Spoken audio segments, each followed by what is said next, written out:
Hello, everyone. Thank you for being here. Today, we're diving into something that isn't always easy to talk about. We're talking about emotional detachment and how it can help us reclaim our peace and power. We live in a world that constantly pulls at us, demanding our attention, our energy, and sometimes our peace. Many of us are carrying emotional burdens that we never asked for, and maybe you're here today because you're ready to set those burdens down. Well, because let's be honest, it's time.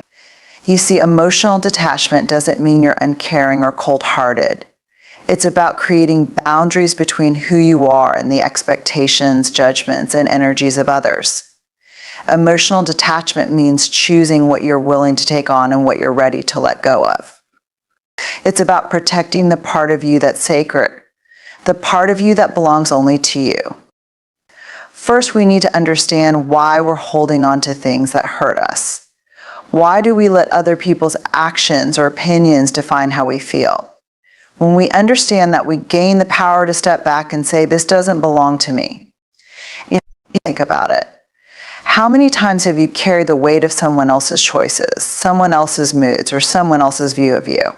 How much have you given up in order to keep others comfortable? Imagine how powerful it would be to finally reclaim those parts of yourself. We have to shift our thinking and ask ourselves, who do I want to be? Am I going to be the person who's constantly reactive? Or am I going to be someone who can stay centered no matter what happens around me? Detachment doesn't mean indifference. It means that your sense of self isn't reliant on the whims and opinions of others. It means that you can care deeply about people without letting their emotions determine your peace. And let me tell you, that is real freedom. How do you gosh? Now let's talk about how to get there. It starts with awareness. Become aware of what and who drains you.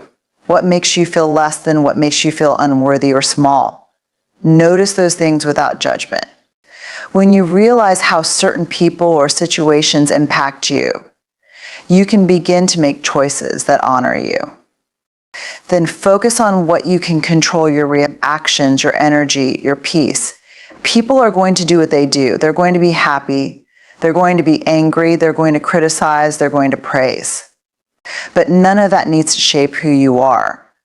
You have a choice every single day to say, I am the author of my peace. I am the author of my power, and that's what detachment is. It's standing firm in that truth, not allowing anyone or anything to shake you from it. Finally, let's remember this detachment is not a one-time act. It's a practice. And as you practice, you'll start to notice a shift in yourself. You'll find yourself less reactive, more peaceful, more powerful. And when you reclaim that power, you'll discover a kind of joy that doesn't depend on anyone else. A joy that comes from knowing you are whole, complete, and free. So today, I invite you to begin that journey. Start taking back the parts of yourself you've given away, and you are free.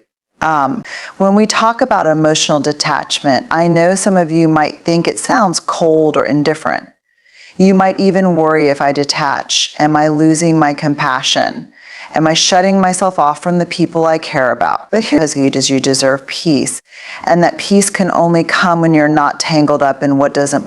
Think about a time when someone's words or actions deeply affected you. Maybe it was something a friend said or a way someone treated you that just didn't sit right. It hurt, didn't it? And maybe it hurt because you took those words and made them part of your own story, as if they defined who you are. We've all been there, but here's the truth, not everything people say or do is about you, even when it feels that way.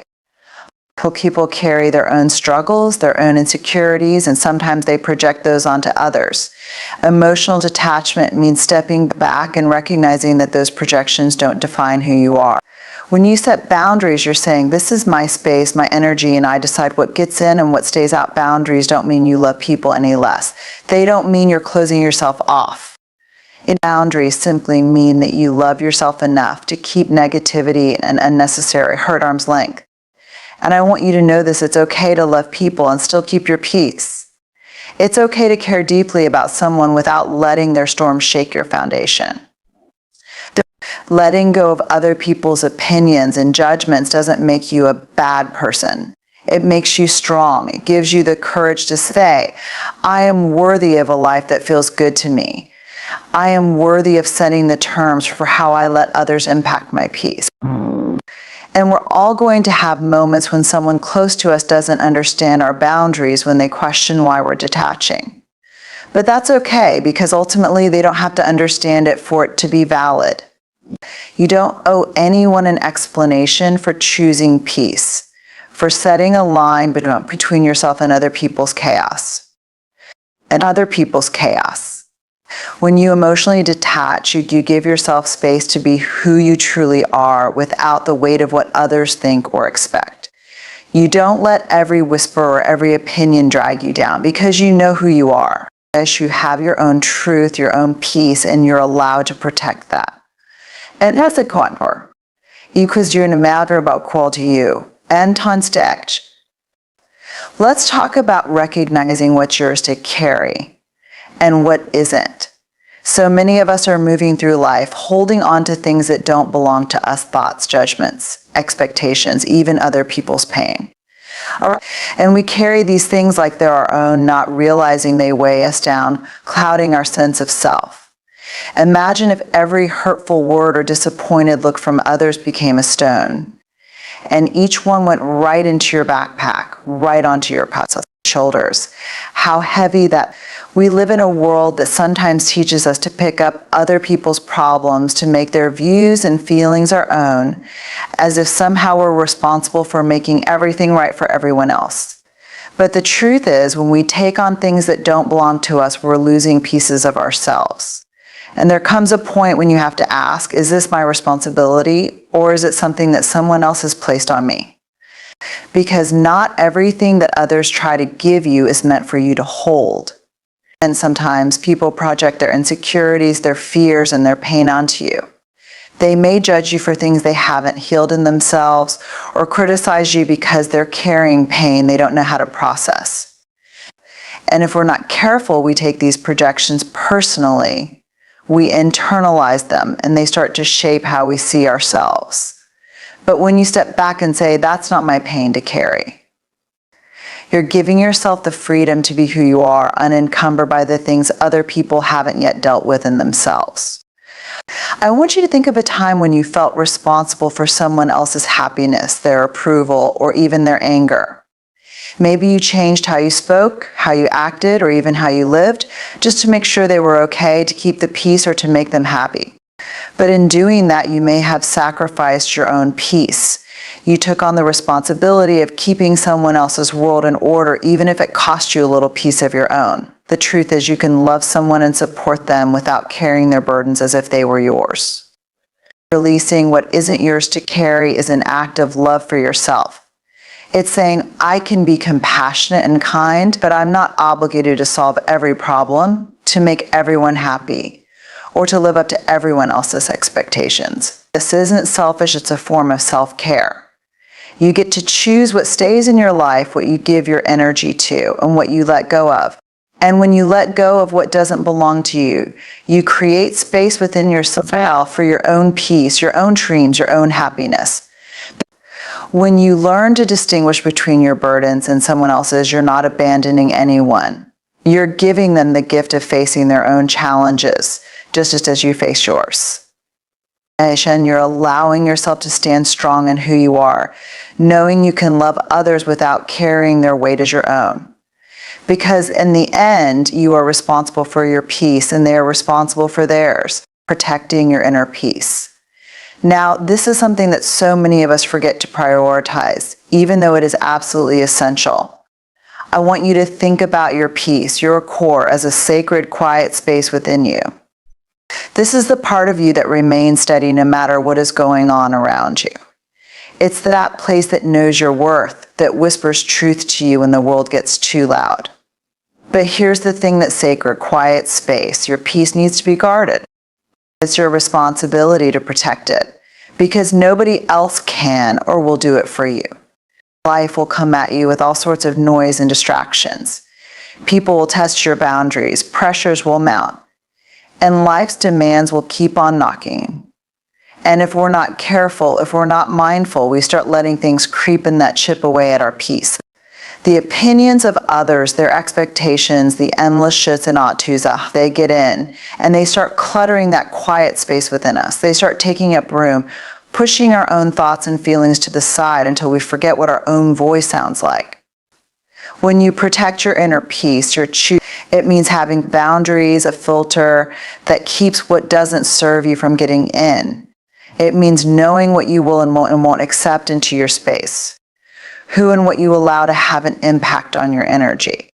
We're often taught to give and give, to be there for everyone, to open our doors wide.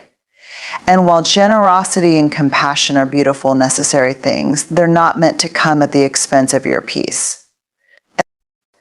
Because when you keep saying yes to everything, to everyone, without regard for your own well-being, you're giving away pieces of yourself. And if you do that long enough, you'll find yourself feeling depleted, overwhelmed, even resentful. But when you protect your peace, you're saying, I can love you, I can be there for you, but I don't have to sacrifice my wholeness to do it. It's okay to say no. It's okay to put limits on what you allow into your life. It's okay to distance yourself from people or situations that disrupt your peace. We can give of ourselves, we can be compassionate, but we can also be selective. Because the truth is, not everyone and everything deserves a piece of you. Your peace is precious, and it's something to be given away to just anyone or anything. Here's another piece of the puzzle. When you protect your peace, you're giving others permission to do the same. You're showing that it's okay to stand up for your own well-being, that it's okay to put yourself first sometimes. This doesn't make you selfish, it makes you wise. You can be both kind and firm, loving and boundaried, open yet discerning. You get to decide what feels right, what nurtures the quiet, sacred space within you, and what doesn't. Because your peace, that inner calm, is the foundation upon which everything else is built. And without it, nothing else can truly thrive. Actually reclaiming the parts of yourself that you've given away. Now that's a journey. It's a powerful, sometimes challenging act of love. Because over the years, piece by piece, we often give away parts of ourselves to other people's opinions, to society's expectations, and to all the roles we feel we need to play. We become daughters, sons, partners, friends, employees, caregivers, and in the process, we can lose sight of who we are at our core. But reclaiming yourself, taking back those parts you've given away, that's where you find your true strength and your true self. Think back to a time when you felt truly like yourself. A time before the world told you who you were supposed to be, what you should want, or how you should act. Maybe it was when you were a child, when you felt free, full of dreams, and unburdened by anyone else's expectations. That essence, that spirit, it's still there within you. But over time, we start molding ourselves to fit into places, to be accepted, to be loved, to avoid conflict, to please others. And in that process, we let go of pieces of ourselves that once made us feel alive. Reclaiming yourself starts with recognizing what you've given away and asking, is this truly me? Because not everything you carry is a reflection of who you are. Some of it is simply the weight of other people's projections. Maybe someone told you that you weren't good enough, so you started dimming your light. Maybe you've been so busy meeting everyone else's needs that you forgot what your own dreams look like. Or maybe you've held yourself back, kept your voice small, because somewhere along the way, you believed you didn't deserve to take up space.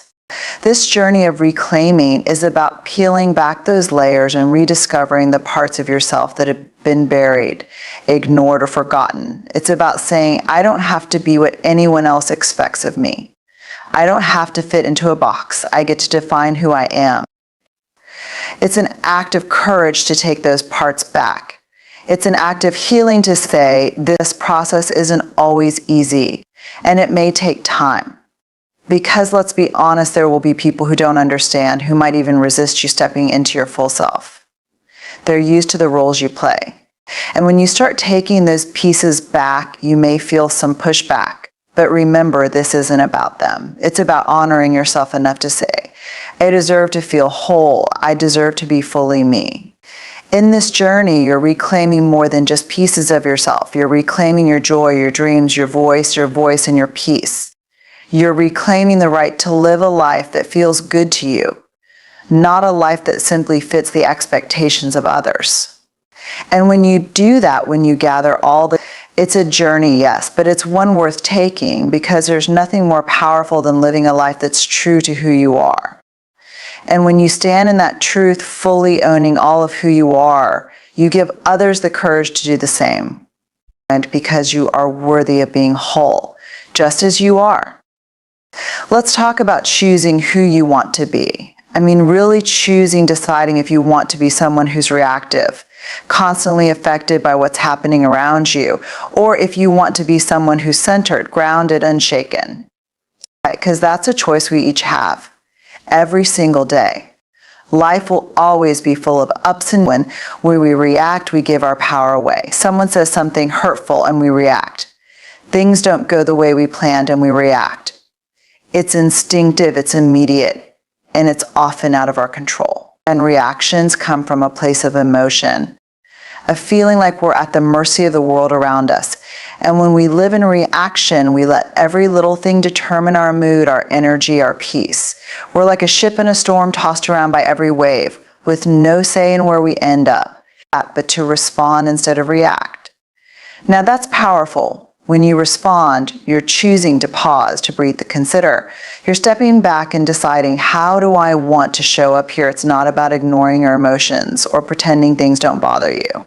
It's about recognizing that you have control over how much power you give to those feelings.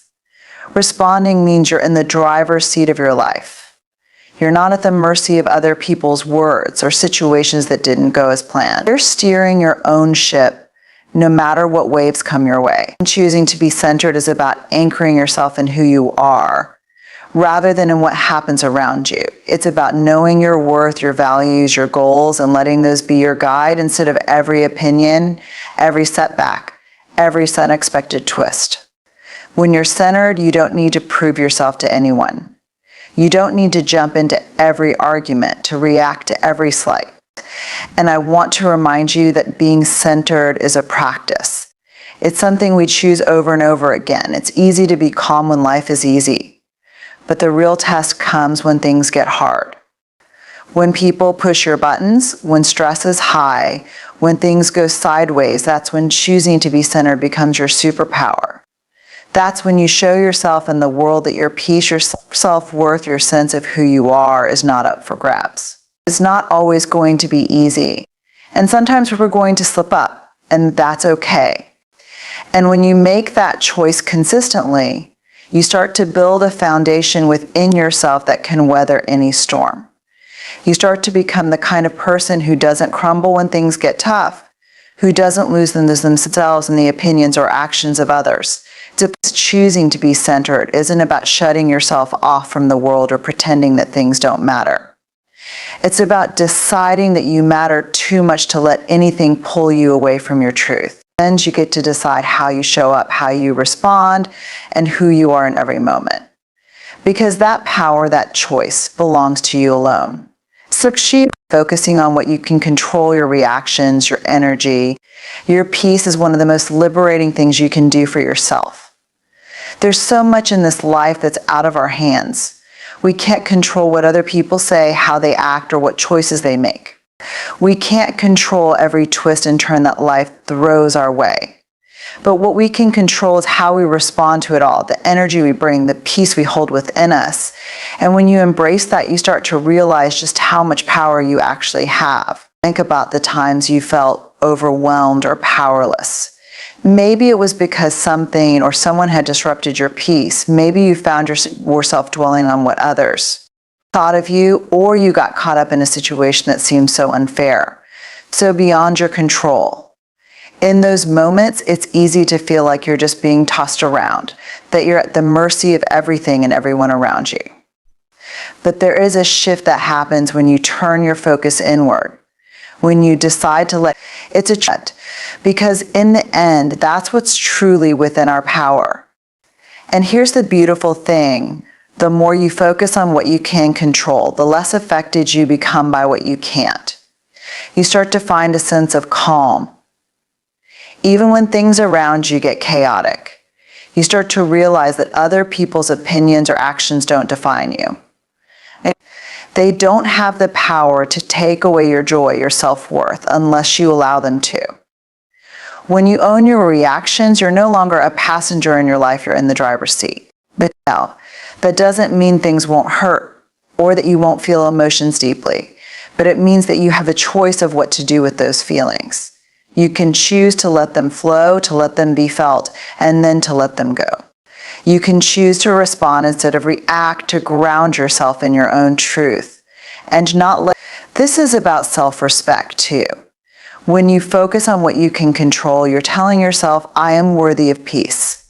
I am worthy of joy. And I won't let anyone or anything disrupt that. You're making a commitment to honor your own well-being, to not give away your power to people or situations that don't deserve it.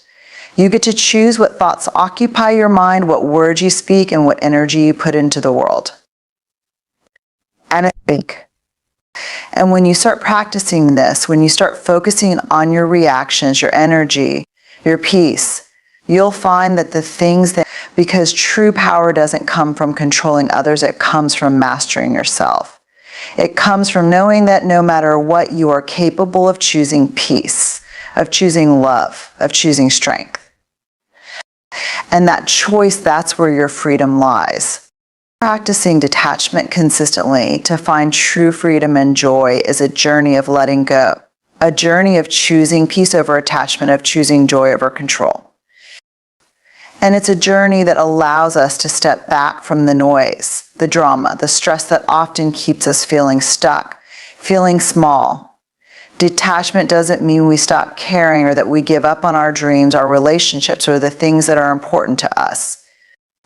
No, detachment is about letting go of the need to control outcomes, to control people, to control situations. It's about freeing ourselves from the grip of expectation and allowing life to unfold as it will. Imagine living in a way where you could give your best, love deeply, put your heart and soul into your work, your relationships, your dreams, and then life.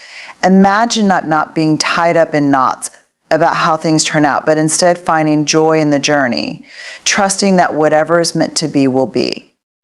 Because when we detach, we're not giving up or simply allowing life to flow, but we're giving ourselves the freedom to be fully present in each moment without being weighed down by what might happen next.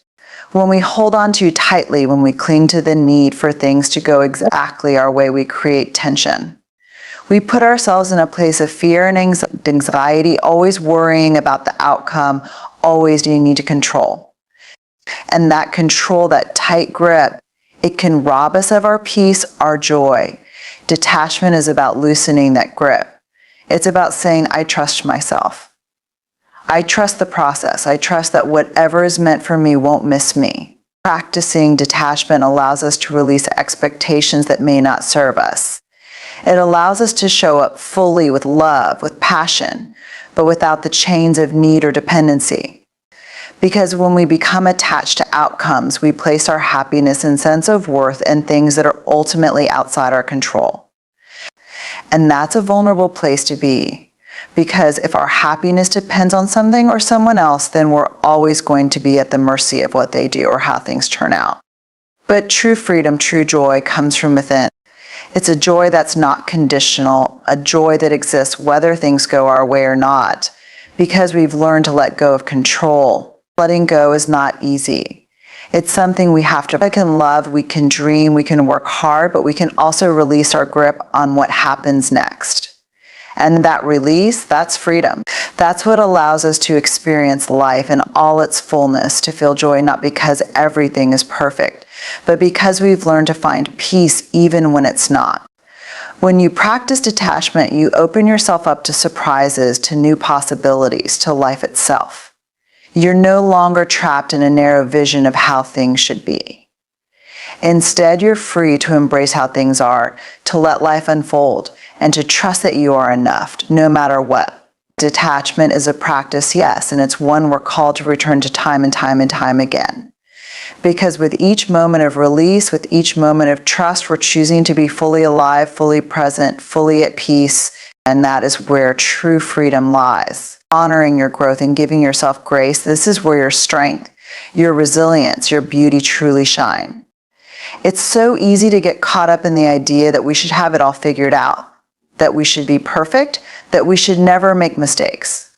That life isn't about perfection, it's about progress, it's about learning.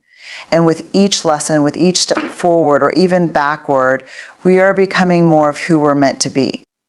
Think about a time when you felt like you fell short, when you made a mistake or didn't live up to your own expectations. Often, we're our own harshest critics. We hold on to guilt, shame, even disappointment. And we let those feelings overshadow our progress, our journey. But here's the thing, every step of the journey, every mistake, every stumble is part of your growth. It's shaping you, teaching you, helping you become wiser, stronger, more compassionate. Honoring your growth means seeing yourself with eyes of love, not judgment. It means giving yourself grace, knowing that you're allowed to be a work in progress. We're not meant to have all the answers, not meant to be unchanging. Life is fluid, it's dynamic, and we are too. Honoring your growth is about embracing each stage of your journey, acknowledging that you're growing through what you go through. And that growth, it's not always obvious or linear. Sometimes it's messy. Sometimes it feels like 2 steps forward and 1 step back. But every step, every challenge, every triumph, every setback, it's all a part of you unfolding, a part of you evolving. Giving yourself grace is recognizing that you're doing the best you can with what you know at this moment. And as you learn, as you grow, as you gain new insights, you'll do even better. But holding yourself to a standard of perfection doesn't honor the complexity, the depth, the beauty of being human. True grace is saying, I'm allowed to learn. I'm allowed to take my time. I'm allowed to be imperfect. Grace is the gift you give yourself when you recognize that you are worthy, not in spite of your imperfections, but because of them. There's such power in saying, I'm proud of who I'm becoming. It's an acknowledgement that no matter where you are, you're on a path of growth, of becoming more aligned, more at peace, more authentic. Considering that growth means looking back at where you've been, seeing the lessons you've learned, and appreciating just how far you've come. Even the hard times, the struggles, they were all teachers. They were moments that required you to dig deep to find strength within yourself that you didn't know you had. And here you are standing strong, still moving forward, still growing. When you honor your growth and give yourself grace, you free yourself from the weight of perfectionism. You allow yourself to simply be, to trust that you are exactly where you need to be, that each moment is bringing you closer to your truest self. And that right there is a beautiful, powerful truth. You are growing, you are learning, you are evolving, and with each step you are becoming more of who we're meant to be. Embrace that journey, trust in your resilience, and know that you are worthy of love and grace right here, right now, exactly as you are.